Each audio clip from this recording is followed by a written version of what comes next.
أفاد تقارير صحفي اليوم الأحد بوجود تطورات جديدة بشأن مستقبل الدولي الإسباني نيكو ويليامز جناح أتليتيك بلباو.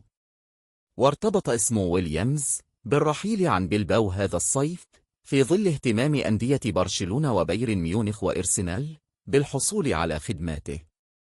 وبحسب صحيفة سبورت فإن ويليامز يرغب في فعل أي شيء من أجل الانتقال لصفوف برشلونة هذا الصيف. وأضافت الصحيفة أن ويليامز أخبر وكيل أعماله بأنه مستعد لتخفيض راتبه من أجل الانتقال للفريق الكتالوني وعدم النظر في العروض الأخرى.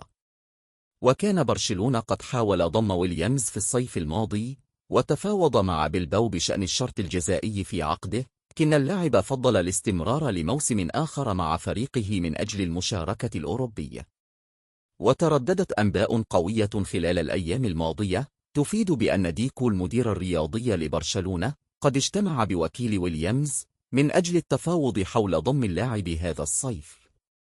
كما أجرى بايرن ميونخ محادثات رسمية مع وكيل ويليامز، لكن عرض البافاري لم يقنع اللاعب الإسباني للرحيل عن أليجا. وخاض نيكو ويليامز 45 مباراة مع أتلتيك بلباو في الموسم المنقضي، وسجل خلالها 11 هدفا وصنع 7 آخرين.